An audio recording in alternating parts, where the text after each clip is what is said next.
All right, welcome to this explainer. Today we're tackling an absolutely make or break challenge for early stage startups, raising capital. Look, if you're a founder, you already know the hustle, right? You've got this brilliant idea, maybe a working prototype, and you just need cash to make it real. But going the traditional equity route right out of the gate, that can be incredibly slow and frankly intensely complicated. So we're going to look at a highly popular and honestly somewhat debated alternative today.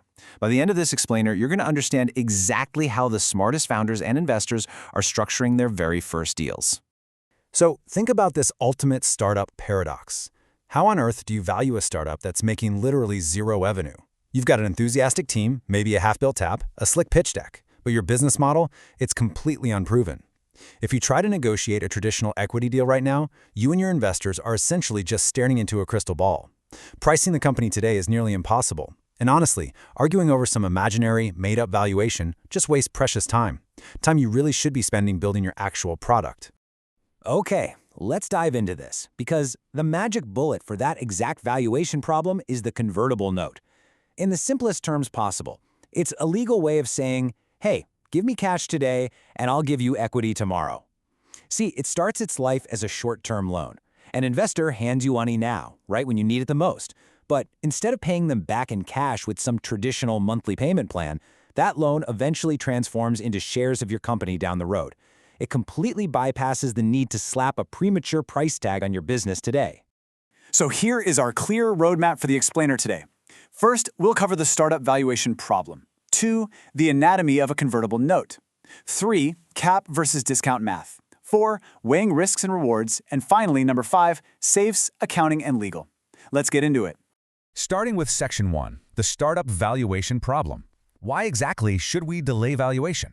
Pushing that valuation conversation into the future is a massive win-win, and let's actually walk chronologically through how this plays out in the real world. In step 1, the investor writes a check, let's say for $100,000. Both sides just agree to wait on pricing until the company has actual, real-world metrics. Step 2, that's all about growth. The startup takes that capital, hires developers, builds the product, gets those vital first customers. Fast forward a year or so to step 3, the startup is absolutely crushing it and raises a formal, qualified financing round of $2 million, where a professional lead investor finally sets a fair market price. And it's at this precise moment, step 4, that the initial $100,000 loan magically converts into equity right alongside the new money. Moving on to Section 2, anatomy of a convertible note, the 6 key components.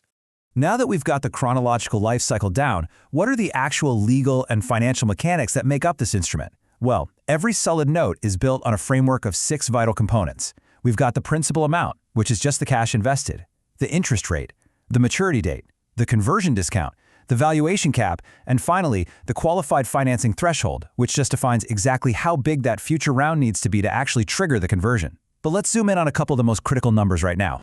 20%. Look, if you take away literally one number today, this is a great one to remember. This is the typical conversion discount. And think about it from the investor's perspective for a second. They took a huge gamble giving you money back when you had zero revenue, right? When your note converts during that future $2 million round, it just wouldn't be fair if that early investor paid the exact same share price as the brand new investors who are taking on way less risk today. So they get a discount, usually around 20% off the new share price. It is a direct, tangible reward for their early belief in you. Next up, 12 to 24 months. Remember, at the end of the day, a convertible note is technically a debt instrument. It's a loan, and loans have deadlines. This time frame is the maturity date. It puts a ticking clock on the startup. It essentially says to the founder, you've got a year or two to use my money to grow and raise a much larger round. Now, if you hit this maturity date and you haven't raised new capital, well, the loan literally becomes due. You either have to pay it back, somehow negotiate an extension, or convert it under some pretty less than ideal terms. Now, what's really interesting about this next part, Section 3, cap versus discount math, the climax of the deal. So when that massive future round finally happens, the agreement uses 2 different mechanisms to calculate the conversion. You have the discount method, which we just talked about, and then you have the valuation cap. A valuation cap sets a hard, absolute ceiling on the valuation used to calculate the early investor's shares, completely regardless of how high the new valuation actually is. And here is the absolutely crucial rule. Most notes clearly state that the investor receives whichever of these 2 calculations gives them more shares. They get the better of the 2 deals, period. To put that into perspective, let's walk through a real scenario. Imagine an initial investment, a $250K note, a 20% discount, and a $6 million valuation cap. Fast forward 1 year later, the startup is just on fire. They raise a new round at a massive $12 million pre-money valuation. So let's do the math. The discount method gives the early investor a 20% cut, valuing their specific conversion at $9.6 million. But hold on, look at the cap method. Their cap is locked at $6 million. Because $6 million is significantly lower than $9.6 million, the cap method wins out. The early investor's shares are priced as if the entire company is only worth $6 million, granting them vastly more ownership than the new investors. This right here, this is exactly how early investors fiercely protect and secure their massive upside. Okay, let's look at Section 4, weighing risks and rewards. Is this a win-win or more of a double-edged sword? Looking objectively at the trade-offs here, founders absolutely love convertible notes for the sheer speed. You get funds faster, you have lower legal costs, and you totally delay that super tricky valuation talk. But the hidden danger? Massive future dilution risk. If you stack way too many notes on top of each other, you might be genuinely shocked at how much of your own company you give away when they all finally convert. On the flip side, investors love the downside debt protection because remember, debt ranks higher than equity if things go wrong, and of course they love the discounts. But actually, think about it. They still bear the ultimate risk. If the startup stalls and completely fails to raise more money, that so-called debt protection is basically worthless because the company doesn't have any cash to pay them back anyway. Let's move to our final section and see how this builds together. Section 5, Safes, Accounting, and the Legal Fine Print. You really can't thoroughly discuss convertible notes without at least mentioning the SAFE, the simple agreement for future equity. When you put them side by side, you see that a convertible note is strict debt. It carries an interest rate, it's got a hard maturity date. A SAFE, however, is much more of an equity-like contract, zero interest and no maturity date. Because of this, SAFEs are incredibly simple and highly founder-friendly.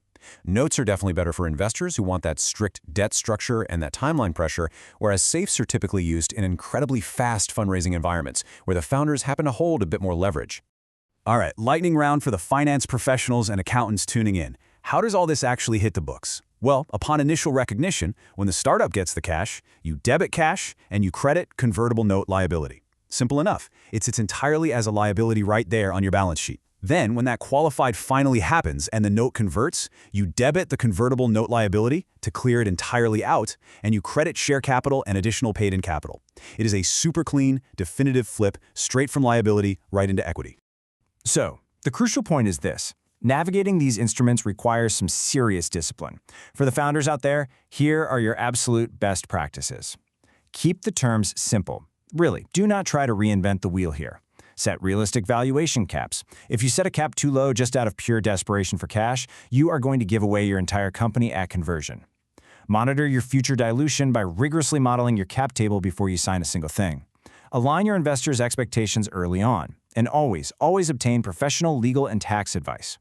Which brings us to a final, absolutely critical question I want to leave you with. Have you fully modeled your startup's future dilution, or are you just gambling on your next valuation? Look, a convertible note is an incredibly brilliant tool, but if you haven't actually run the math on the cap and the discount, you are essentially flying blind. Take the time, model your scenarios out, and carefully protect your company's future. Thanks so much for joining me for this explainer. Now go out there, build something amazing, and fundraise smart.